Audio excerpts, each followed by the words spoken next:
Download Parivartan app and learn complete syllabus from standard 5th to 12th of Maharashtra State Board. Hello everyone, कैसा है सब लोग? बच्चा company बहुत बढ़िया। तो हम भी बढ़िया है आपके आशीर्वाद से। तो आज ऑसिलेशन चैप्टर का 9th लेक्चर लेकर आया हूँ। बहुत ही इंटरेस्टिंग लेक्चर है ये, प्रैक्टिकल एप्लीकेशन है, क्योंकि बहुत सारे बच्चों को, जिन बच्चों का मैथ नहीं है उनके लिए हार्ड जाता है ये जो डेरिवेशन है स्टडी करना। ये जो टॉपिक है दोस्तों, जो कंसेप्ट है आज हम स्टडी करने वाले हैं। तो आप पहले टाइटल लिख लीजिए, मैं उसके बाद इसका पूरा स्टोरी बताता हूँ, ठीक है? तो टाइटल का नाम है कंपोजिशन ऑफ 2 SHM। कंपोजिशन मतलब क्या होता है? कॉम्बिनेशन होता है। Composition of 2 SHMs। अगर हम 2 SHM को मिलाते हैं तो उसका जो नया SHM फॉर्म होता है, नया SHM फॉर्म होता है क्या नहीं होता है, ये हमें टैली करने का है। अगर होता है तो फिर उसका इक्वेशन कैसा आएगा? उसका इक्वेशन तो सेम आएगा, लेकिन उसका जो पोजीशन है, उसका फिजिकल जो पोजीशन है, या फिर फिजिकल नहीं बोल सकते, प्रैक्टिकल लाइफ में उसको हम कैसे रिलेट कर सकते हैं, ये आज हम स्टडी करने वाले हैं। देखिए, तो मैं मैं बोल रहा था कि ये जो कंसेप्ट है कंपोजिशन ऑफ 2 SHM, बच्चों लोगों को हार्ड क्यों जाता है? क्योंकि मैथ नहीं होता है और इसमें ज़्यादा ट्रिग्नोमेट्रिक कंसेप्ट है। लेकिन डरिएगा नहीं, जिनका मैथ नहीं है उनके लिए भी बहुत इंटरेस्टिंगली, बहुत सिंप्लीफाइड तरीके से दोस्तों मैं आज इस लेक्चर में आपको समझा दूंगा। अगर आपको मैथ का a+b ब्रैकेट स्क्वायर का अगर फॉर्मूला भी नहीं आता, या फिर मैथ में अगर आपको 2 + 2 = 4 अगर ये भी नहीं पता है, तो भी आप ये डेरिवेशन बहुत ही आसान लैंग्वेज में समझ जाएंगे। क्योंकि बहुत आसान लैंग्वेज में मैं ये डेरिवेशन आपको समझा देने वाला हूँ। क्यों? क्योंकि ये जो डेरिवेशन है बहुत ही इंपॉर्टेंट है एंड इसका प्रैक्टिकल में बहुत बड़ा एप्लीकेशन है। तो क्या होता है ये कंपोजिशन ऑफ 2 SHM? SHM मतलब पहले हमने स्टडी किया है। SHM क्या होता है? जो वेव्स या फिर F = kx ये इक्वेशन फॉर्म करता है या फिर फॉलो करता है। जो पार्टिकल, अगर कोई भी अगर पार्टिकल वाइब्रेशन में है, मोशन में है, तो अगर वो F = kx इक्वेशन फॉलो कर रहा है तो मतलब वो क्या कर रहा है? SHM परफॉर्म कर रहा है। मतलब उस इक्वेशन में फोर्स ही डायरेक्टली प्रोपोर्शनल टू क्या होता है? डिस्प्लेसमेंट होता है, और दोनों का जो डायरेक्शन है वो क्या होता है? अपोजिट होता है, ठीक है? जो फोर्स का डायरेक्शन होता है उसका डायरेक्शन ऑलवेज जो होता है क्या होता है? ये फोर्स मतलब अप्लाइंग फोर्स नहीं होता है, रिस्टोरिंग फोर्स होता है। जो रिस्टोरिंग फोर्स का direction always towards the mean position होता है। जैसे कि दोस्तों हमने स्टडी किया था ऑलरेडी। देखो ये स्प्रिंग है, तो ये स्प्रिंग को जब हम कॉम्प्रेस करेंगे, तो फोर्स का डायरेक्शन कैसे रहेगा? फोर्स का डायरेक्शन रहेगा इस डायरेक्शन में फोर्स रहेगा, ठीक है? जैसे दोस्तों इसको ये कॉम्प्रेस करेंगे, ठीक है, और जब दोस्तों इसको हम एक्सपांड करेंगे, ये देखो स्प्रिंग को हमने क्या किया? एक्सपांड किया, इसे खींच दिया, तो इसका डायरेक्शन कैसे रहेगा? हम अप्लाई तो फोर्स इस डायरेक्शन में कर रहे हैं, लेकिन रिस्टोरिंग फोर्स क्या है? जो ओरिजिनल पोजीशन था, ओरिजिनल पोजीशन गेन करने में उसका फोर्स लगता है, उसको हम रिस्टोरिंग फोर्स करते हैं। तो ये रहेगा हमारा अप्लाइंग फोर्स, और रिस्टोरिंग फोर्स इस डायरेक्शन में रहेगा, ठीक है? मतलब पहले मीन पोजीशन कैसे था? पहले मीन पोजीशन यहाँ पर था, तो उसका डायरेक्शन कहाँ पर आ गया? यहाँ पर आ गया, ठीक है? और बाद में उसको हमने एक्सपांड किया, तो उसका डायरेक्शन किस डायरेक्शन में आ रहा है? इस डायरेक्शन में आ रहा है। क्योंकि ये जो देखो यहाँ पर ओरिजिनल पोजीशन था, मतलब उसका जो रिस्टोरिंग फोर्स वाला डायरेक्शन होता है, it is always directed towards the mean position. देखिए अभी ये एक्सट्रीम पोजीशन हो गया, एक एक्सट्रीम पोजीशन हो गया और एक एक्सट्रीम पोजीशन हो गया। इसको अगर हम कॉम्प्रेस कर देते तो इसका फाइनल क्या आ जाता है? ये आ गया। तो ये एक एक्सट्रीम पोजीशन हो गया, ये एक एक्सट्रीम पोजीशन हो गया। तो उसका जो डायरेक्शन फोर्स का ऑलवेज मीन पोजीशन की ओर आता है। तो यहाँ पर एक्सट्रीम पोजीशन है, मतलब यहाँ पर उसका मीन पोजीशन है ओरिजिनल वाला। तो यहाँ पर एक्सट्रीम पोजीशन है, मतलब ओरिजिनल वाला यहाँ पर मीन पोजीशन है। तो उसका जो डायरेक्शन है, देखो फोर्स का डायरेक्शन ऑलवेज मीन पोजीशन की तरफ है, यहाँ पर भी फोर्स का डायरेक्शन ऑलवेज मीन पोजीशन की तरफ है। ये दोस्तों हमने ऑलरेडी स्टडी किया है, जस्ट रिवाइज कर रहा हूँ, बहुत बच्चे भूल जाते हैं। तो जो पार्टिकल जब वो SHM या फिर वाइब्रेशन परफॉर्म करता है, वाइब्रेशन ऑसिलेटरी मोशन परफॉर्म करता है, तब अगर रिस्टोरिंग फोर्स अगर डायरेक्टली प्रोपोर्शनल टू डिस्प्लेसमेंट है, अगर दोनों का डायरेक्शन अपोजिट है, तो उस SHM को या फिर उस मोशन को हम क्या बोल सकते हैं? SHM बोल सकते हैं। ये हमने ऑलरेडी स्टडी किया है। देखिए यहाँ पर हमने क्या किया है, पहले मैंने स्प्रिंग को क्या किया था? कॉम्प्रेस किया था। अगर स्प्रिंग कॉम्प्रेस किया मतलब स्प्रिंग ऐसे वाइब्रेट हो रहा है, ठीक है। तो अगर मैंने स्प्रिंग को फोर्स अप्लाई किया, पहले कंप्रेस किया और छोड़ दिया, तो स्प्रिंग ऐसे ऐसे ऐसे ऐसे होते रहेगा। जैसे हमारे गाड़ी के शॉकअप है, ऐसे गतिरोधक आ गया, अगर स्पीड ब्रेकर आ गया तो हम जैसे ऐसी गाड़ी हमारी होती है तो क्या होता है, हमारे जो शॉकअप है गाड़ी के ऐसे ऐसे वाइब्रेट होते हैं, मतलब वो एक स्प्रिंग होता है। तो वो वाइब्रेट क्या होता है, स्प्रिंग वाइब्रेट होता है, स्प्रिंग ऑसिलेट होता है। तो जब वो स्प्रिंग ऑसिलेट होता है तो अगर बाद में अगर स्पीड ब्रेकर आ गया तो क्या होगा, पहले ही वाइब्रेट हो रहा था और बाद में स्पीड ब्रेकर आने की वजह से अलग एक फोर्स अप्लाई हो गया और बाद में अगर वाइब्रेट हो गया, तो यहाँ पर क्या होते हैं, दो फोर्स अप्लाई होते हैं, initial force F1 and second वाला फोर्स F2। तो यहाँ पर क्या होते हैं, दो डिस्प्लेसमेंट होते हैं, पहले डिस्प्लेसमेंट x1 था और दूसरा डिस्प्लेसमेंट क्या था, x2 था। तो दो डिस्प्लेसमेंट मिल रहे। क्यों दो डिस्प्लेसमेंट मिल रहे हमें, क्योंकि जब हमने पहले फोर्स अप्लाई किया था, देखिए प्रैक्टिकल लाइफ का मैंने एग्जाम्पल आपको दिया है, अगर गाड़ी के सामने स्पीड ब्रेकर आ गया तो पहले वाला फोर्स अप्लाई हो गया, उस स्प्रिंग के ऊपर हमारा जो शॉकअप होता है, शॉकअप के ऊपर पहले वाला फोर्स अप्लाई हो गया और गाड़ी थोड़ी आगे गई, पहले वाला फोर्स चल रहा है, मतलब शॉकअप का वो जो डैम्पिंग मोशन है वो वाइब्रेशनरी मोशन है, ऑसिलेटरी मोशन चल रहा है। लेकिन गाड़ी थोड़ी आगे जाने के बाद और एक स्पीड ब्रेकर आ गया तो क्या हो गया, और एक एडिशन हो गया फोर्स का। तो पहले वाला खत्म नहीं हो गया, बाद में कहा गया, तो मतलब उस स्प्रिंग के ऊपर क्या असर पड़ेगा, उस जो डिस्प्लेसमेंट है, रिजल्टेंट डिस्प्लेसमेंट के ऊपर क्या असर पड़ेगा, रिजल्टेंट डिस्प्लेसमेंट क्या आएगा, रिजल्टेंट फोर्स क्या आएगा, रिजल्टेंट फेज क्या आएगा, ये हमें स्टडी करना है, ठीक है। तो ये हो गया प्रैक्टिकल एग्जांपल। दूसरा एक एग्जांपल मैं आपको देता हूं, यहां पर देखिए, अगर ये जो स्प्रिंग है दोस्तों, ये स्प्रिंग ऐसे वाइब्रेट हो रही है, देखिए ये मीन पोजीशन है, ये एक्सट्रीम पोजीशन है, ये एक्सट्रीम पोजीशन है। तो ये जो स्प्रिंग है ये मीन पोजीशन के अराउंड ऐसे वाइब्रेट हो रही है, या फिर आप निरल पकड़ सकते हैं, जो सेविंग मशीन का निरल होता है वो भी एक वाइब्रेशन करता है। तो ये जो स्प्रिंग है ऐसे वाइब्रेट हो रही है। तो पहले हमने फोर्स अप्लाई किया था, कुछ ना कुछ अमाउंट का हमने इसको एक कॉम्प्रेशन वाला फोर्स अप्लाई किया था, ठीक है। तो उसको हमने नाम दिया F1। देन उसका वाइब्रेशन खत्म नहीं हुआ और हमने क्या किया, दूसरे वाला फोर्स झटक से कॉम्प्रेस कर दिया बाद में। तो ये पहले वाला फोर्स पहले था वो खत्म नहीं हो गया, मतलब ऑसिलेशन खत्म नहीं हुआ, तो सेकंड वाला फोर्स अप्लाई कर दिया भाई यहाँ पर हमने। तो यहाँ पर हमने दो force at A time apply किए, एट ए टाइम नहीं है, पहला होने के कंप्लीट न होने के बाद, मतलब थोड़ा टाइम समय बीतने के बाद हमने दूसरा अप्लाई किया।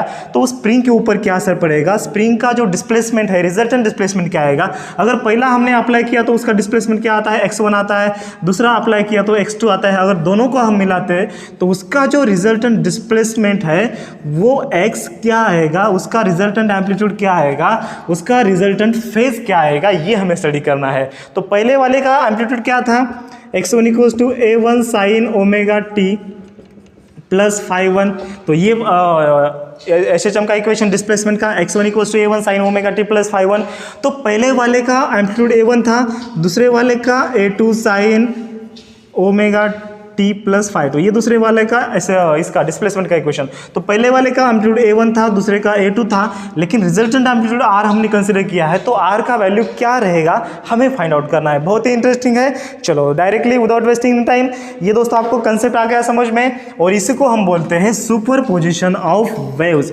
तो हमारा अगला चैप्टर है सुपर पोजिशन ऑफ वेव्स, तो उसमें हम बहुत डिटेल में चर्चा करने वाले हैं सुपर पोजिशन ऑफ वेव क्या होता है ये कंसेप्ट। लेकिन आपको दोस्तों अभी अंदाजा आ गया है सुपरपोजिशन ऑफ वेव क्या होता है, कि दो वेव्स का एडिशन होता है। दो वेव्स अगर कंबाइन होते हैं तो तीसरा वेव कैसे फॉर्म होता है, उसका डिस्प्लेसमेंट क्या होता है, उसका फेज क्या होता है, ये हमें स्टडी करना है, ठीक है। तो कंपोजिशन ऑफ 2 SHM, तो पहला हमने फोर्स अप्लाई किया तो उसका डिस्प्लेसमेंट का इक्वेशन क्या आ गया भाई, x1 = a1 sin omega t plus phi1। अभी ये देखो, ये सब लोगों को पता है डिस्प्लेसमेंट का इक्वेशन क्या होता है SHM का, जब पार्टिकल SHM परफॉर्म करता है। तो ये आ गया पहले वाले का इक्वेशन। एंड सेकंड टाइम हम जब फोर्स अप्लाई करते हैं तो डिस्प्लेसमेंट का इक्वेशन क्या आता है, x2 = एम्पलीट्यूड अलग आता है a2 sin omega t plus phi2, ठीक है। ये दोनों आ गए डिस्प्लेसमेंट के इक्वेशन। तो अभी हमें फाइंड आउट करना है रिजल्टेंट डिस्प्लेसमेंट क्या रहेगा, मतलब ये दोनों का रिजल्टेंट डिस्प्लेसमेंट x क्या रहेगा हमें फाइंड आउट करना है, ठीक है। तो अगर दोस्तों जब दो वेव्स मिलते हैं तो उसको हम क्या बोलते हैं, सुपरपोजिशन ऑफ वेव बोलते हैं।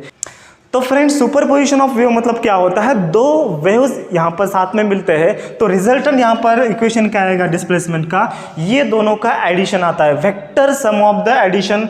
और vector sum of addition, sum मतलब क्या एडिशन होता है, तो resultant displacement equals to factor sum of the displacement of the two waves. ठीक है, तो सुपरपोजिशन ऑफ वेव क्या होता है, ये देखो ये पहले वाला वेव है और दूसरे वाला वेव अगर इसमें मिल जाता है तो दोनों का अगर रिजल्टेंट हम लेते हैं तो क्या आता है, पहले वाला डिस्प्लेसमेंट x1 प्लस दूसरे वाला x2, तो दोनों का हम क्या करते हैं, एडिशन करते हैं, वेक्टर एडिशन करते हैं। अगर डायरेक्शन सेम है तो उसका प्लस हो जाएगा, अगर डायरेक्शन अपोजिट है तो ये x1 माइनस x2 हो जाएगा। क्यों? क्योंकि इसका जो एम्पलीट्यूड होता है वो माइनस में होता है, ये ऑटोमेटिक हो जाता है। ठीक है, तो in superposition of wave the resultant displacement equals to the summation of the displacement of the two wave, that is उसका समेशन आता है, सिंपली उसका x1 प्लस x2 आता है, इसका एडिशन। हम जब सुपरपोजिशन ऑफ वेव ये चैप्टर स्टडी करेंगे तो हम डिटेल में बहुत सारे चर्चा करने वाले हैं। ठीक है, तो यहाँ पर आपको सिर्फ याद रखना है, जब दो वेव सुपर इम्पोज होते हैं तो उसका रिजल्टेंट क्या आता है, डिस्प्लेसमेंट का इक्वेशन, दोनों का फैक्टर समेशन आता है, मतलब एडिशन आता है। ठीक है, तो x equals to x1 plus x2 आ गया। ठीक है, तो यहाँ पर दोस्तों मैं स्टार्टिंग में बताना भूल गया, ये जो कॉन्सेप्ट है बहुत ही IMP कॉन्सेप्ट है और 4 मार्क के लिए, 3 मार्क के लिए बहुत बार पूछा गया है, 3 मार्क्स के लिए, 4 मार्क के लिए। अगर 4 मार्क के लिए पूछा गया है तो कैसे पूछ सकते हैं, obtain the expression for the resultant of the to SHMs having the same period same path, having the same period, उसका जो पीरियड होता है वो सेम होता है, एंड सेम पाथ, उसका जो पाथ होता है सेम होता है, having the same period and the same path, and also obtain the special cases of the phase. Okay, तो ये दोस्तों 4 मार्क के लिए क्वेश्चन पूछा जा सकता है। अगर स्पेशल केसेस ऑफ फेज अगर हमें पूछा है, रिजल्टेंट एम्पलीट्यूड हम फाइंड आउट करेंगे, रिजल्टेंट डिस्प्लेसमेंट का इक्वेशन फाइंड आउट करेंगे, रिजल्टेंट फेज का इक्वेशन हम फाइंड आउट करेंगे। अगर स्पेशल केसेस हमें पूछता है तो 4 मार्क के लिए पूछेगा। अगर सिर्फ हमें obtain the expression for the composition of 2 SHM having the same period and same path अगर हमें पूछा तो ये 3 मार्क के लिए पूछा जा सकता है। ठीक है, तो इसको नोट डाउन आपको करना है। ओके, तो ये same period and same path आएगा तो उसको हम सेम कैपिटल T बोल सकते हैं एंड सेम पाथ बोल सकते हैं, उसका जो पाथ रहेगा वो भी सेम आएगा। ठीक है, तो इस दोनों का भी हम एडिशन कर लेते हैं। चलो, इक्वेशन बहुत बड़ा है, डेरिवेशन बहुत बड़ा है, हमें एडिशन करना है। ठीक है, तो जल्दी फटाक से कर लेते हैं भाई। x इक्वल्स टू x1 क्या है, a1 sine omega t plus phi1 है, प्लस x2 क्या है, a2 sign omega T plus phi2 है। ठीक है, चलो ये ब्रैकेट और ये एक ब्रैकेट। अभी हम क्या करते हैं, यहाँ पर मैथमेटिक्स का एप्लीकेशन करते हैं। कैसे करेंगे, तो यहाँ पर मैथ में दोस्तों एक फार्मूला है साइन a प्लस बी का, तो यहाँ पर मैं फार्मूला लिख लेता हूँ। साइन a प्लस बी का फार्मूला है, देखिए यहाँ पर साइन है और एक एंगल है, ए अलग एंगल है, दोनों का एडिशन है, मतलब साइन a प्लस, इसको अगर हमने a कंसिडर किया, इसको b कंसिडर किया, यहाँ पर प्लस है तो साइन a प्लस बी का यहाँ पर फार्मूला अप्लाई होगा। तो साइन a प्लस बी का फार्मूला क्या है, यहाँ पर मैं दोस्तों लिखता हूँ। ठीक है, यहाँ पर लिखता हूँ साइन a प्लस बी का फार्मूला क्या है, sine a into cos B plus cos a into sine B. ठीक है, मैथ वाले के बच्चों को पता होता है, अगर मैथ नहीं है तो ये फार्मूला आपको लिखना पड़ेगा। साइन a प्लस बी का फार्मूला क्या है, sine a into cos B plus cos a into sine B. ठीक है, यहाँ पर हम अप्लाई कर लेते हैं तो क्या आता है, तो ये a1 आएगा, तो साइन a प्लस बी का फार्मूला साइन a मतलब क्या है, यहाँ पर ओमेगा टी है, देखिए यहाँ पर a है, ये यहाँ पर b है, तो sine a into cos B, b क्या है phi1 है, प्लस कॉस a का वैल्यू क्या है ओमेगा टी है, इंटू साइन b क्या है phi1 है। ठीक है, तो ये आ गया साइन a प्लस बी का फार्मूला। और यहाँ पर भी अगर हम साइन a प्लस बी का फार्मूला यूज़ करते हैं तो क्या आएगा, प्लस यहाँ पर क्या आएगा, ये प्लस आएगा, प्लस a2 इंटू क्या आता है, sine a into cos b plus cos a क्या है ओमेगा टी है, into cos a into sine b। ठीक है, तो ये आता है साइन b क्या है phi2, यहाँ पर ये a है और ये यहाँ पर b है। ठीक है, दोनों का एडिशन है। तो यहाँ पर ये आ गया दोस्तों हमारा डिस्प्लेसमेंट का इक्वेशन। अभी हम क्या कर लेते हैं, a1 से हम मल्टीप्लाई कर लेते हैं एंड हमें जो भी कॉमन दिखता है हम कॉमन निकालते हैं। ठीक है, तो इसका एक आप स्क्रीनशॉट लीजिए। अभी ये दोस्तों जो इक्वेशन है, ये डेरिवेशन है, बहुत बड़ा है, ज़्यादा बड़ा भी नहीं है लेकिन बहुत सिंपल है यार, आपको थोड़ा याद रखना है, बस आपका काम हो जाएगा, आपका काम तो तमाम हो जाएगा, मतलब फतेह हो जाएगा। ठीक है, तो यहाँ पर देखिए हम क्या कर लेते हैं, तो यहाँ पर दोस्तों साइन ओमेगा टी है, यहाँ पर भी भाई साइन ओमेगा टी है, यहाँ पर कॉस ओमेगा टी है, यहाँ पर भी कॉस ओमेगा टी है। तो हम क्या कर लेते हैं, साइन ओमेगा टी यहाँ से कॉमन निकाल लेते हैं, तो बचे हुए टर्म हम यहाँ पर लिखते हैं। तो इसके आगे का यहाँ पर मैं लिख रहा हूँ, तो क्या आएगा, x इक्वल्स टू, पहले हम क्या कर लेते हैं, a से हम a1 से मल्टीप्लाई कर लेते हैं। तो a1 से अगर हम मल्टीप्लाई कर लेते हैं तो क्या आएगा, ये a1 इंटू ये आएगा और यहाँ पर भी आएगा a1, और अगर यहाँ से हम मल्टीप्लाई कर लेते हैं तो ये 2 इंटू, और यहाँ पर भी आएगा a2 इंटू ये आएगा। ठीक है, तो क्या आएगा, यहाँ पर साइन ओमेगा टी अगर हम कॉमन निकालते हैं तो साइन ओमेगा टी हम कॉमन निकालेंगे तो बचेगा क्या भाई, अंदर कॉमन निकालना है, जो बचेगा वो बचेगा। ठीक है, तो जो बचेगा हम लिखेंगे। यहाँ से अगर साइन ओमेगा टी को अगर हम उठा लेते हैं तो यहाँ पर क्या बचता है, अंदर a1 cos फाइव बचता है। ठीक है, a1 cos फाइव बच गया। दूसरा क्या बच गया, a2 cos फाइव बच गया, क्योंकि इसको भी हमने उठा लिया है, तो a2 cos फाइव 2 बचेगा प्लस a2 cos फाइव 2 बचता है। ठीक है, तो ये हमने साइन ओमेगा टी कॉमन लिया है। देन उसके बाद हम क्या करेंगे, ये प्लस, ठीक है, प्लस का साइन, देन यहाँ से हम cos ओमेगा 2 को उठाएंगे और यहाँ से भी हम cos ओमेगा टी को उठाएंगे। ठीक है, तो cos ओमेगा टी ऊपर से उठाएंगे और नीचे से भी cos ओमेगा टी को उठाएंगे। तो मतलब उठाएंगे मतलब क्या करेंगे, उसको उठा के नहीं लेना है, कॉमन निकालना है। ठीक है, नहीं तो आप उसको उठा लेंगे। ठीक है, कॉमन निकालना भाई। तो यहाँ पर a1 बचेगा, साइन 5 बचेगा, तो यहाँ पर क्या बचता है भाई, a1 बचता है और साइन फाइव 1 बचता है, प्लस यहाँ पर क्या बचेगा, a2 है और यहाँ पर साइन फाइव 2 है। ठीक है, ये बचेगा। तो यहाँ पर हमने sign omega T cos omega T यहाँ पर हमने कॉमन निकाल लिए है। तो अभी यहाँ पर दोस्तों क्या होता है, एम्पलीट्यूड कांस्टेंट है एंड दूसरा क्या है, देखो इसका एम्पलीट्यूड फर्स्ट का a1 है, सेकंड का a2 है। जैसे जैसे वो वेव आगे जाएगा, जैसे जैसे उसका टाइम बढ़ेगा, तो क्या चेंज हो रहा है, जैसे जैसे टाइम बढ़ने के बाद ओमेगा चेंज होता है। क्योंकि देखो ओमेगा चेंज नहीं होता है, यहाँ पर देखिए टी कांस्टेंट है मतलब ओमेगा कांस्टेंट है, क्योंकि यहाँ पर सेम पीरियड है। सेम पीरियड मतलब क्या होता है, ओमेगा इक्वल्स टू 2π/t होता है। तो टी अगर कांस्टेंट है तो ओमेगा क्या रहेगा, कांस्टेंट रहेगा, तो ओमेगा चेंज नहीं हो जाएगा। लेकिन यहाँ पर स्मॉल टी चेंज हो रहा है। स्मॉल टी मतलब क्या है, टाइम है। तो टाइम दोस्तों कांस्टेंट होता है क्या, नहीं, टाइम चलते ही रहता है, चलते रहता है। तो यहाँ पर ये टी चेंज होने की वजह से साइन ओमेगा टी क्या होता है, कंटिन्यूसली चेंज होता है। यहाँ पर टी चेंज होने की वजह से cos omega T continuously change होता है। लेकिन यहाँ पर कांस्टेंट क्या रहता है, a1 cos फाइव 1 कांस्टेंट रहता है, a2 cos फाइव 2 कांस्टेंट रहता है। ये पूरी टर्म जो होते हैं कांस्टेंट रहती है। तो ये कांस्टेंट का एडिशन क्या होता है और एक कांस्टेंट होता है। देखिए कांस्टेंट का मल्टीप्लिकेशन क्या होता है, कांस्टेंट ही होता है। कांस्टेंट का डिवीजन क्या होता है, कांस्टेंट ही होता है। वैसे ही कांस्टेंट का एडिशन क्या होता है, कांस्टेंट ही होता है। ठीक है, इसका एक आपने स्क्रीनशॉट ले लिया है, इसको दोस्तों अभी मैं रब करता हूँ। देखिए मैंने अभी क्या बोला है आपको, कांस्टेंट का एडिशन कांस्टेंट रहता है, तो हम अलग से एक कांस्टेंट पुट करेंगे। इसके लिए ये कॉस वाला टर्म है, तो इसके लिए हम r कॉस पुट करेंगे, r कॉस, यहाँ पर आएगा डेल। ठीक है, तो ये कांस्टेंट के लिए हम कांस्टेंट ये पुट करेंगे r, ये कॉस का टर्म उसकी वजह से हम कॉस पुट कर रहे हैं। ठीक है, तो ये क्या आएगा, a1 cos five 1 plus a2 cos five 2। ठीक है, और ये जो साइन का टर्म है उसको हम साइन वाला पुट करेंगे, r साइन डेल पुट करेंगे। ठीक है, अभी ये r क्या है भाई, r है रिजल्टेंट एम्पलीट्यूड। ये दोनों का जो एम्पलीट्यूड है, ये दोनों का जो रिजल्टेंट एम्पलीट्यूड है a1 a2 का, तो ये क्या है, r है, और ये डेल क्या है, यहाँ पर फेज फाइव 1 फाइव 2 है।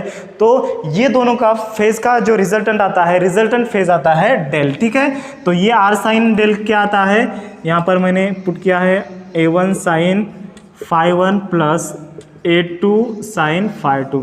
तो यहाँ पर देखिए आपको ये चीज़ आपको याद रखना है, जो साइन वाला टर्म है उसको साइन पुट कीजिए, देखिए, और कॉस वाले टर्म को कॉस में पुट कीजिए। ये कांस्टेंट है, हमने ये क्यों पुट किया, क्योंकि कांस्टेंट का एडिशन कांस्टेंट होता है, उसकी वजह से हमने इसको अलग से नाम दिया, क्योंकि इतना बड़ा इक्वेशन लिखने की वजह से हम सिर्फ इतना ही लिखे। ठीक है, तो अभी हमें फाइंड करना है ये r का वैल्यू क्या आएगा और ये डेल का वैल्यू क्या आएगा। ठीक है, तो सबसे पहले हम इसको यहाँ पर पुट कर लेते हैं, और जो इक्वेशन बन रहा है, ये जो x बन रहा है रिजल्टेंट, वो SHM फॉलो करता है क्या नहीं, पहले हम ये चेक कर लेंगे। ठीक है, तो कैसे चेक कर लेंगे, इस जगह पर ये पुट कीजिए और इस जगह पर ये पुट कीजिए, तो क्या आएगा रिजल्टेंट।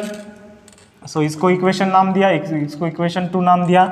सो ये आपको लिखना है यहाँ पर, put this value in equation first and second.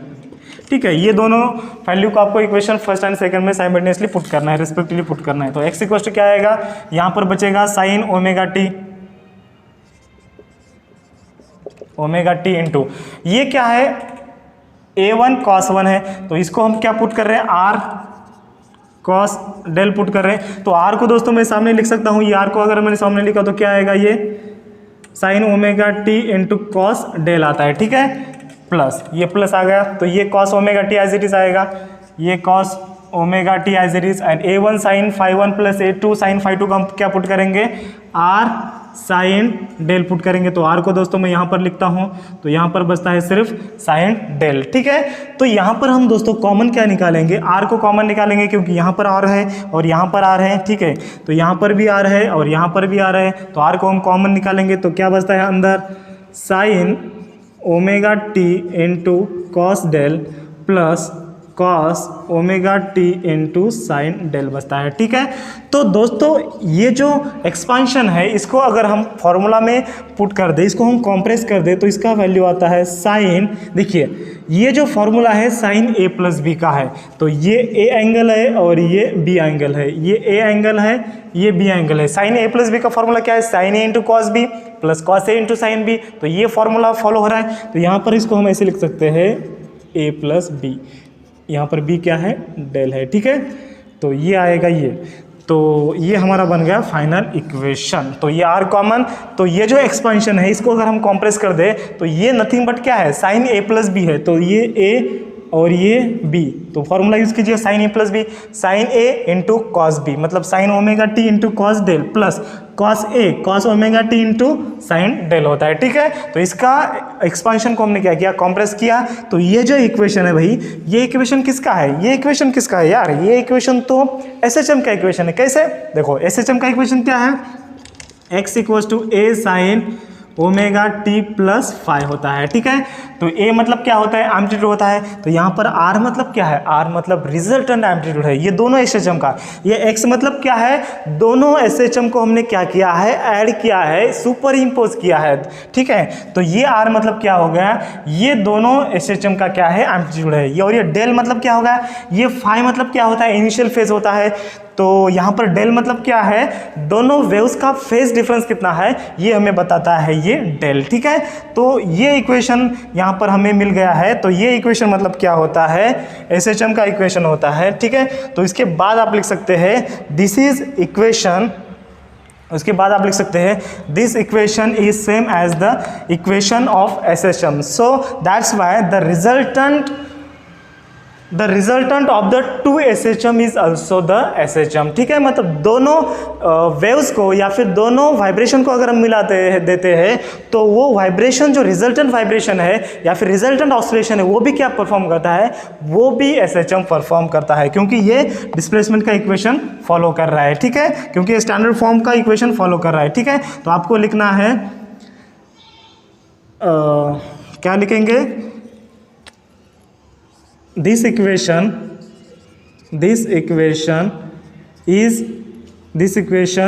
follows equation of SHM। ये इक्वेशन फॉलो क्या करता है, एसएचएम का इक्वेशन फॉलो करता है।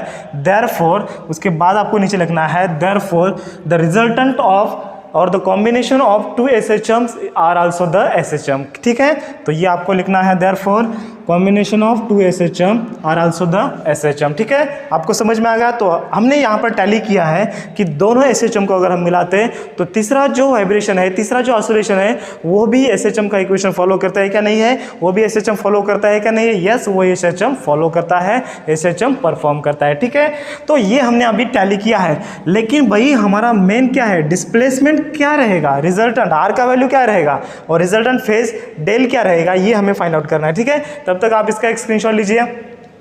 ठीक है, ले लिया स्क्रीनशॉट। अभी हमें आर का एंड डेल का वैल्यू फाइंड आउट करना है, तो कैसे फाइंड आउट करेंगे, तो इसको दोस्तों मैं रब करता हूं और ये इक्वेशन हमारे लिए बहुत ही इंपॉर्टेंट है। ठीक है, चलो जल्दी फटाक से, वीडियो लंबा होते जा रहा है, इसको भी मैं रब करता हूं और इस इक्वेशन को नाम देता हूं मैं ये और इसको नाम देता हूं भाई बी। ठीक है, ये फाई 2 है। तो हमें आर चाहिए और डेल चाहिए, तो आर हमें कैसे मिलेगा, हमें यहाँ पर मैथमेटिक्स का अप्लाई करना पड़ेगा। कैसे, देखो यहाँ पर साइन है और यहाँ पर कॉस है, तो ये एक मैथमेटिक्स में फॉर्मूला है फ्रेंड्स, साइन स्क्वायर अल्फा या फिर sine square theta plus cos square theta equals to 1 होता है। मतलब इसका अगर हम स्क्वायर करेंगे तो ये साइन स्क्वायर आएगा, इसका स्क्वायर करेंगे तो कॉस स्क्वायर आएगा। अगर हम दोनों को मिलाएंगे तो इसका sine square alpha plus cos square sine square del plus cos square del क्या आएगा, यहाँ पर थीटा की जगह पर क्या रहेगा, सिर्फ डेल रहेगा, यहाँ पर थीटा की जगह पर डेल रहेगा। आप कुछ भी लिख सकते हैं यार, अल्फा बीटा गामा थीटा कुछ भी लीजिए, ठीक है। तो यहाँ पर sine square del plus cos square del क्या रहेगा, 1 रहेगा, तो हमें मिल सकता है r। तो यहाँ पर हम ये लॉजिक लगाएंगे, यहाँ पर ये हम ट्रिक लगाएंगे, ठीक है। तो हम क्या करते हैं, दोनों इक्वेशन का स्क्वायरिंग एंड एडिंग करते हैं, ठीक है। यहाँ पर आप लिख सकते हैं by squaring and adding equation A and equation B. तो इसको हम स्क्वायरिंग एंड ऐड करेंगे तो क्या आएगा, इसका आर स्क्वायर आएगा, ये साइन स्क्वायर डेल आएगा प्लस ये क्या आएगा आर स्क्वायर और ये कॉस स्क्वायर डेल आएगा। और यहाँ पर हमें इसको राइट हैंड साइड का भी स्क्वायर एंड ऐड करना पड़ेगा, तो इसका स्क्वायर हम करेंगे तो इसका स्क्वायर क्या आएगा, ये आता है a1 sine phi 1 plus a2 sine phi 2, इसका स्क्वायर करेंगे प्लस और इसका स्क्वायर करेंगे। सेकंड इक्वेशन का क्या आता है a1 कॉस फाइव 1 प्लस, इसको मैं थोड़ा छोटे अक्षर में लिखता हूँ, a1 cos five 1 plus a2 cos five 2, ठीक है, जान दीजिए, यहाँ पर नीचे लिखता हूँ मैं, ठीक है। यहाँ पर क्या आएगा plus a1 cos five 1 plus a2 cos five 2, सबको समझ में आ रहा है, इसका स्क्वायर किया, ठीक है। तो यहाँ पर हमने क्या किया, सिर्फ स्क्वायर एंड ऐड किया। स्क्वायर एंड ऐड क्यों किया, क्योंकि लेफ्ट साइड को हमें सिर्फ आर मिल रहा है और हमें आर का वैल्यू फाइंड आउट करना है। आर मतलब क्या होता है, रिजल्टेंट एम्पलीट्यूड होता है, तो रिजल्टेंट एम्पलीट्यूड क्या आएगा हमें फाइंड आउट करना है। तो हमने क्या किया, सिंपली ये दोनों का स्क्वायर किया और ऐड किया, तो लेफ्ट साइड का स्क्वायर किया ऐड किया, राइट साइड का स्क्वायर किया ऐड किया, ठीक है। तो इसको अभी मैं रब करता हूँ। तो अभी दोस्तों आगे क्या आएगा, देखिए थोड़ा हमें सिंप्लीफाई करना है, मैथ के हमें थोड़े फॉर्मूला यूज़ करना है। देखो यहाँ पर आर स्क्वायर है, यहाँ पर आर स्क्वायर है, तो हम आर स्क्वायर कॉमन निकालेंगे, तो यहाँ पर बचेगा क्या, sine square del plus cos square del, ठीक है। यहाँ पर दोस्तों, यहाँ पर हम a मान लेते हैं इसको, यहाँ पर b मान लेते हैं। तो a plus B bracket square का फॉर्मूला क्या है भाई, हमने 5th स्टैंडर्ड से पढ़ के आ रहे हैं हम, a square plus B square का फॉर्मूला क्या है, a square plus twice ab plus B square, ठीक है। तो ये सबको याद है, तो यहाँ पर मैंने यहाँ पर लिखा है, अगर किसी को याद नहीं है तो यहाँ पर इसको आप नोट डाउन कर सकते हैं, लेकिन आप इतने भी ये नहीं है, आपको याद है, ठीक है। तो यहाँ पर हम a plus B bracket square का फॉर्मूला यहाँ पर हम यूज़ करेंगे। तो क्या आएगा a plus B bracket square का फॉर्मूला, तो ये टर्म a है तो इसका स्क्वायर आएगा, मतलब a1 square into sine square five 1 आएगा प्लस ट्वाइस a1 a2, ये दोनों का ट्वाइस a भी है ना, ट्वाइस a, तो ट्वाइस a क्या है 2 इंटू a1 इंटू a2, ये a1 a2 इंटू ये sine phi 1 into sine phi 2 आएगा, ठीक है, ओके। तो ये आ गया और प्लस बी स्क्वायर, तो b का वैल्यू क्या है, a2 साइन फाइव 2 है, तो इसका स्क्वायर कीजिए, तो a2 स्क्वायर आएगा इंटू साइन स्क्वायर फाइव 2 आएगा, ठीक है। तो ये हो गया a plus B bracket square, ये हो गया अभी पहले का। तो सेकंड में भी ये a है और ये b है, दोनों का प्लस है और दोनों का ब्रैकेट है और ब्रैकेट का स्क्वायर है, तो यहाँ पर भी फॉर्मूला यूज़ कीजिए, तो क्या आएगा, ये हो गया हमारा फर्स्ट, देन प्लस सेकंड वाला क्या आएगा, देखिए a स्क्वायर मतलब a1 square cos square five 1, यहाँ पर दोनों मिला के है, तो दोनों का स्क्वायर कीजिए plus a1 square plus a square plus twice A B plus B square. तो यहाँ पर पहले मैं बी स्क्वायर लिखता हूँ, ठीक है, ट्वाइस ए बी लिखिए, ट्वाइस ए बी क्या आएगा 2, ए का वैल्यू क्या है a1 और ये a2 आएगा और ये बाद में इसको हम मिलाते हैं, ठीक है। तो ट्वाइस ए बी मतलब दोनों का मल्टीप्लिकेशन करना है, तो 2a1 a2 मैंने लिखा है, 2a1 a2 लिखा है और ये क्या है cos five 1 into cos five 2, ठीक है, प्लस बी स्क्वायर। तो बी स्क्वायर क्या आएगा, बी स्क्वायर मतलब ये b है, तो b मतलब यहाँ पर आएगा a2 स्क्वायर इंटू ये कॉस स्क्वायर फाइव 2 आएगा, ठीक है। तो यहाँ पर मैंने देखिए थोड़ा लेंदी है लेकिन बहुत सिंपल है, मैंने क्या किया, सिर्फ a plus B bracket square का फॉर्मूला यूज़ किया, ठीक है। तो इसको मैं मिटा देता हूँ क्योंकि ये ट्रिक के लिए था। तो अभी देखिए यहाँ पर क्या होता है, ये sine square del plus cos square del, मैंने अभी आपको एक फार्मूला बताया था, sine square theta plus cos square theta क्या होता है भाई, इसका वैल्यू होता है 1। चाहे थीटा हो, बीटा हो, अल्फा हो, गामा हो, हमें कुछ फर्क नहीं पड़ता है, एंगल लेकिन सेम होना चाहिए। यहाँ पर अल्फा तो यहाँ पर बीटा नहीं होना चाहिए, यहाँ पर अल्फा है तो यहाँ पर भी अल्फा चाहिए, ठीक है। तो यहाँ पर डेल है तो यहाँ पर भी डेल है, और उसका स्क्वायर है तो यहाँ पर इसका वैल्यू आएगा 1 आएगा, तो यहाँ पर बचेगा सिर्फ आर स्क्वायर बचा है, ठीक है, क्योंकि इसका वैल्यू क्या आता है 1 आता है, तो ये आर स्क्वायर इंटू 1 आएगा इक्वल्स टू। अभी देखिए हम कॉमन यहाँ पर क्या क्या निकाल सकते हैं। यहाँ पर देखिए साइन स्क्वायर 5 है और यहाँ पर साइन स्क्वायर 5 किधर है, ठीक है, यहाँ पर a1 स्क्वायर है और यहाँ पर a1 स्क्वायर है, हम कॉमन निकालेंगे। देखिए अभी यहाँ पर क्या है, देखो दोस्तों, यहाँ पर a1 स्क्वायर है, यहाँ पर a1 स्क्वायर है, हम कॉमन निकालेंगे। तो a1 स्क्वायर को कॉमन निकालने के बाद यहाँ पर a1 स्क्वायर आता है, और तो अंदर क्या बचता है, sine square 5 plus cos square 5 sine square 5 plus cos square 5। तो यहाँ पर 5 एंगल है, यहाँ पर भी 5 एंगल है, और ये साइन है और ये कॉस है, दोनों का स्क्वायर है, मतलब 1 आ गया, ठीक है। तो इसका वैल्यू क्या आ गया, sine square 5 plus cos square 5 का वैल्यू 1 आ गया, प्लस यहाँ पर देखिए a2 स्क्वायर है, तो ए टू स्क्वायर यहाँ पर है और यहाँ पर भी ए टू स्क्वायर है, यहाँ पर भी ए टू स्क्वायर है, तो ए टू स्क्वायर कॉमन निकालेंगे तो बचेगा क्या, sine square 5 plus cos square 5। तो साइन स्क्वायर 5 है, कॉस स्क्वायर 5 है, यहाँ इसका भी वैल्यू क्या आएगा 1 आएगा। देन उसके बाद बचता क्या है, देखो 2a1 a2 कॉमन निकालेंगे, यहाँ पर 2a1 a2 है और यहाँ पर भी 2a1 a2 है, तो अंदर बचता क्या है, ये बचता है sine 5 into sine 5 plus cos 5 into cos 5, ठीक है। तो ये अंदर बचता है। तो देखो यहाँ पर दोस्तों मैंने सिंपल कॉमन निकाला है, a1 स्क्वायर कॉमन निकाला है, यहाँ से a1 स्क्वायर ना कॉमन निकाला है, बचेगा क्या, in bracket sine square 5 plus cos square 5 क्या होता है 1 होता है। यहाँ से a2 स्क्वायर निकाला है, यहाँ से a2 स्क्वायर निकाला, a2 स्क्वायर तो बचेगा क्या, sine square 5 plus cos square 5 1 बचेगा। फिर यहाँ से ट्वाइस a1 a2 निकाला, यहाँ से ट्वाइस a1 a2 निकाला, तो बचेगा क्या, ये बचता है sine 5 sine 5 plus cos 5 cos 5, ठीक है। तो ये आ गया, तो ये 1 इंटू आर स्क्वायर क्या होता है, आर स्क्वायर होता है, तो इसका हम आर स्क्वायर हटा देते हैं, तो यहाँ पर हमें अंडर रूट में लेना पड़ेगा, तो यहाँ पर आएगा ये a1 स्क्वायर, ये आएगा a2 स्क्वायर प्लस ये 2a1 a2 आएगा, ठीक है। यहाँ पर देख दोस्तों, ये sine A into sine B plus cos A into cos B, यहाँ पर एक कॉस ए माइनस बी का फॉर्मूला यूज़ होता है, और मैथ आ गया। देखो यहाँ पर अगर हम कॉस ए माइनस बी का फॉर्मूला यूज़ करेंगे, तो कॉस ए माइनस बी का फॉर्मूला क्या है मैथ वाले बच्चे, ठीक है, cos A into cos B plus sine A into sine B, या फिर sine A into sine B plus cos A into cos B होता है, ठीक है। तो कॉस ए माइनस बी का फॉर्मूला अगर हम यूज़ करेंगे तो यहाँ पर कॉस 5 माइनस कॉस 5 आएगा, तो कॉस 5 माइनस 5 क्या आएगा, sine A into sine B, तो sine 5 sine 5 plus cos 5 cos 5 आता है, ठीक है। तो यहाँ पर आपको कॉस ए माइनस बी का फॉर्मूला यूज़ करना है। कॉस ए माइनस बी का फॉर्मूला मैं दोस्तों आपको लिख के देता हूँ बाद में, ठीक है। तो इसका क्या आएगा, प्लस इंटू कॉस 5 माइनस 5, तो ये आता है हमारा एम्पलीट्यूड, तो ये आता है एम्पलीट्यूड क्या आ गया, under root of a1 square plus ये a2 स्क्वायर को आप बाद में भी लिख सकते हैं, a1 square plus a2 square plus twice a1 into cos 5 minus 5, ये आ गया हमारा एम्पलीट्यूड, ठीक है। सबको आ गया समझ में। तो cos cos A minus B का अगर आपको फॉर्मूला चाहिए तो मैं यहाँ पर दोस्तों ऊपर लिख कर देता हूँ आपको, ठीक है। तो यहाँ पर आप देख लीजिए, कॉस ए माइनस बी का फॉर्मूला क्या होता है, sine A into sine B, sine A into sine B plus cos A into cos B.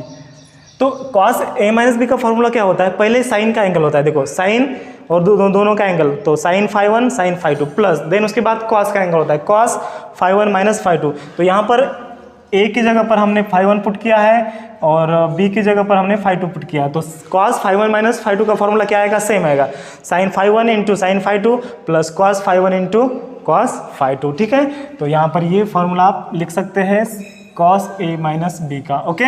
आ गया सबको समझ में। तो ये आ गया हमारा रिजल्टेंट एम्पलीट्यूड। तो आपको नीचे लिखना है, this is the resultant amplitude of 2 SHM, मतलब दोनों SHM को हमने कंबाइन किया था, तो उसका रिजल्टेंट एम्पलीट्यूड क्या आता है, under root of a1 square plus a1 square plus a2 square plus twice a1 into cos φ1 minus φ2। तो φ1 माइनस φ2 क्या होता है, फेज डिफरेंस होता है दोनों वेव का, ठीक है। तो इसका एक आप स्क्रीनशॉट लीजिए। देन उसके बाद हमें r मिल गया, अभी हमें चाहिए है डेल, ठीक है। तो डेल को कैसे करें, देखो बहुत इजी है। इसका आपने स्क्रीनशॉट लिया है, इसको मैं जल्दी से फटाक से रब करता हूँ। चलो स्पीड बढ़ाओ भाई।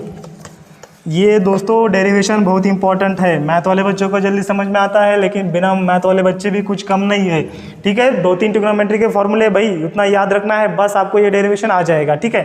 तो अभी हमारे पास r का फॉर्मूला मिल गया है। तो r इक्वल्स टू फॉर्मूला क्या है भाई, under root of a1 square plus a2 square plus twice a1 a2 into cos क्या है φ1 माइनस φ2 है, ठीक है। यार थोड़ा गड़बड़ में होता है, तो ये φ1 माइनस φ2 आ गया। तो अभी हमें डेल का फॉर्मूला लिखना है। डेल मतलब क्या होता है, रिजल्टेंट फेज। तो ये देखिए, ये अगर फर्स्ट वेव का एम्पलीट्यूड a1 है और ये सेकंड वेव का एम्पलीट्यूड a2 है, तो ये आ गया भाई रिजल्टेंट। तो रिजल्टेंट एम्पलीट्यूड क्या होता है, ये r होता है, दोनों का ये वेक्टर समेशन का एडिशन होता है, ठीक है। तो ये एंगल क्या होता है, ये एंगल होता है ओमेगा टी। ये बड़ा वाला एंगल क्या होता है, ओमेगा टी होता है। लेकिन ये छोटा वाला एंगल क्या होता है, रिजल्टेंट का एंगल इस फर्स्ट एसएचएम के साथ रिजल्टेंट का एंगल क्या होता है, डेल होता है, ठीक है।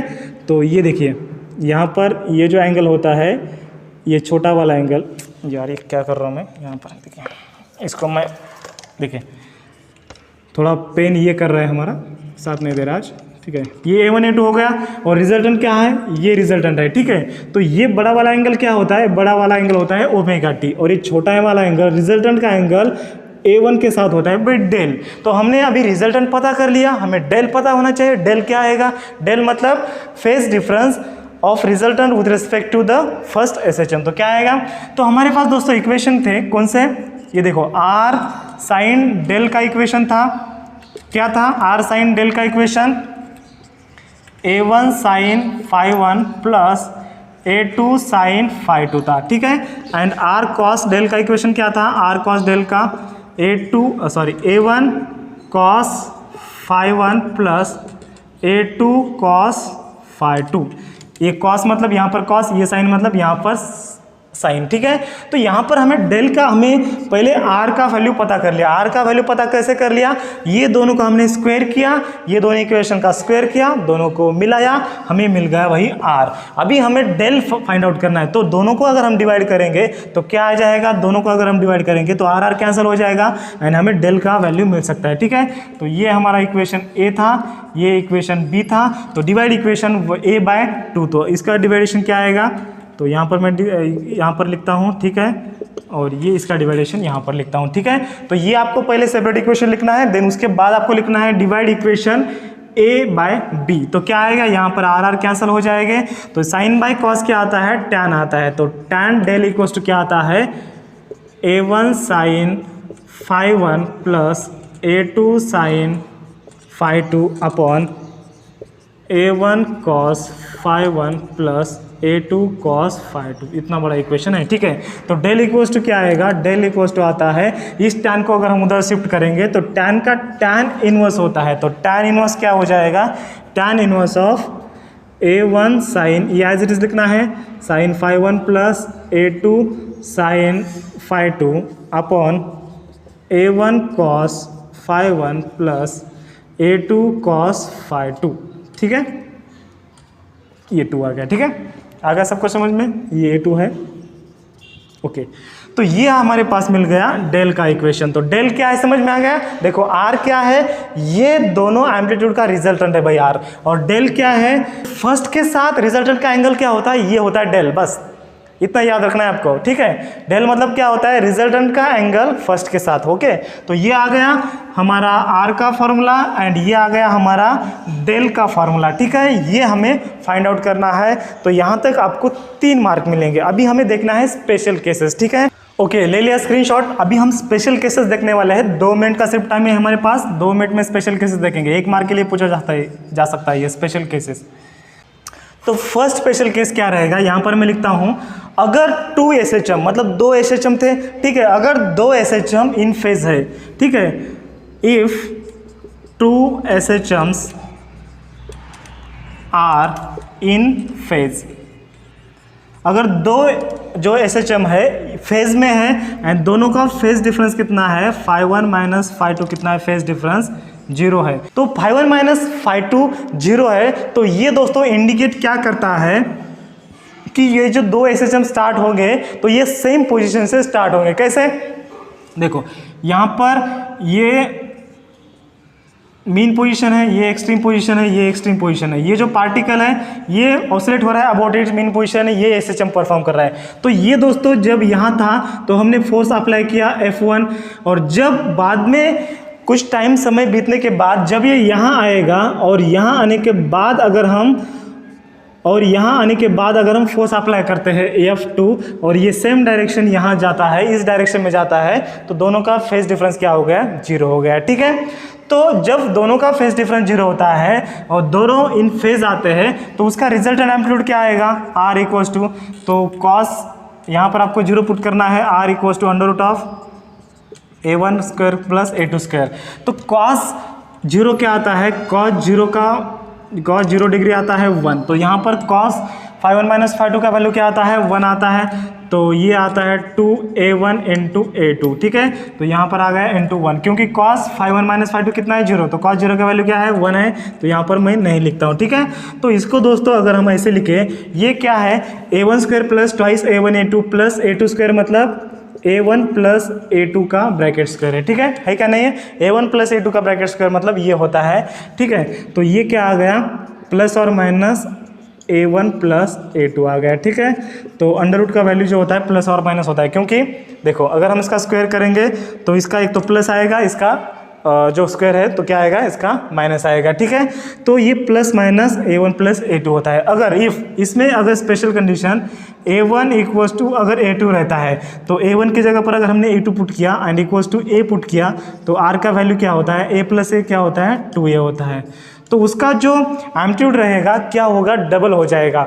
अगर कौन सा केस, अगर 2 SHM इन फेज है और दोनों का फेज डिफरेंस अगर सेम है तो उसका जो एम्पलीट्यूड है वो क्या हो जाएगा, डबल हो जाएगा। यार लॉजिक है, डबल हो जाएगा, क्योंकि जब पार्टिकल मीन पोजीशन से एक्सट्रीम पोजीशन तक जा रहा था, पॉजिटिव एक्सट्रीम पोजीशन की ओर जा रहा था, तब हमने फर्स्ट टाइम फोर्स अप्लाई किया और बाद में पार्टिकल मीन पोजीशन पर आया और पॉजिटिव एक्सट्रीम पोजीशन की ओर जा रहा है और हमने फोर्स अप्लाई किया, तो क्या हो जाएगा, और वो जो पार्टिकल है ज़्यादा SHM से ऑसिलेट होगा, ज़्यादा एम्पलीट्यूड से ऑसिलेट होगा, तो उसका जो एम्पलीट्यूड है डबल हो जाएगा। तो इसका अगर आपको प्रैक्टिकल लाइफ में देखना है तो इसका एम्पलीट्यूड डबल कैसे होता है ये हमें अगर देखना है तो देखो दोस्तों, मैं यहाँ पर एक एग्जांपल देता हूँ। अगर मैंने एक बॉलर ने बॉल डाला है आपको और आपने बैट से घुमाया तो क्या होगा, बॉल इस डायरेक्शन में आ रहा है और बैट जो है अपोजिट डायरेक्शन में घूम रही है, तो ये अपोजिट डायरेक्शन हो गया, ये आउट ऑफ फेज हो गया। तो यहाँ पर इन फेज है और 0 डिग्री है, मतलब क्या है, अगर फुल स्पीड से बॉल आपको इस डायरेक्शन में अगर किसी ने फेंक दिया, यही डायरेक्शन में अगर बॉल जा रहा है और आप यही डायरेक्शन से अगर बैट घुमा रहे तो क्या हो जाएगा, बॉल ज़्यादा स्पीड से ज़्यादा दूर जाएगा, मतलब हाई स्पीड से जाएगा, हाई एम्पलीट्यूड से जाएगा। मतलब क्या हो रहा है भाई, एम्पलीट्यूड डबल हो रहा है क्या नहीं है, ठीक है। मतलब सेम डायरेक्शन से अगर हम फोर्स अप्लाई करते हैं तो क्या होता है, एम्पलीट्यूड डबल हो जाता है, ठीक है। तो ये हो गया हमारा प्रैक्टिकल एग्जांपल, ठीक है। तो ये हो गया स्पेशल केस 1। तो अगर केस सेकंड अगर क्या है, अगर ये दोनों SHM आउट ऑफ फेज है, आउट ऑफ फेज है तो, और ये दोनों का जो फेज डिफरेंस है 90 डिग्री है। 90 डिग्री मतलब क्या है, जब हमने फोर्स अप्लाई किया था फर्स्ट वाला तब पार्टिकल यहाँ था, और जब हम सेकंड वाला फोर्स अप्लाई करेंगे तो पार्टिकल क्या रहेगा, यहाँ पर रहेगा। तो फर्स्ट वाला जब हम फोर्स अप्लाई करेंगे तो यहाँ पर रहेगा पार्टिकल, और जब सेकंड वाला फोर्स अप्लाई करेंगे तो यहाँ पर रहेगा, यहाँ पर नहीं रहेगा, यहाँ रहेगा। यहाँ 90 डिग्री होता है ना, यहाँ कितना होता है 180 होता है, नहीं यहाँ 90 होता है, सॉरी यहाँ 90 होता है, यहाँ π/2 होता है और यहाँ पर 180 होता है। जब वो रिटर्न आता है तो 180 होता है, ठीक है। तो ये हो गया इसका पोजीशन, तो ये 90 आ गया। तो cos 90 का वैल्यू कितना है भाई, cos 90 का वैल्यू है 0। तो यहाँ पर अगर हम 0 पुट कर दे तो यहाँ पर ये 0 आता है, तो यहाँ पर ये क्या आएगा, A1 प्लस सिर्फ A2 स्क्वायर आएगा, ठीक है। तो यहाँ पर आएगा A1 square plus A2 square आएगा। इसका हम अंडर रूट कैसे निकालेंगे, इसका हम अंडर रूट नहीं निकाल सकते हैं। अगर in case if A1 equals to A2 equals to A है तो वैल्यू पुट कीजिए तो क्या आएगा, R equals to under root of A square plus A square. तो A1 की जगह पर A पुट करना है, A2 की जगह पर A पुट करना है, तो क्या आएगा फिर, इसका आएगा under root of 2A square.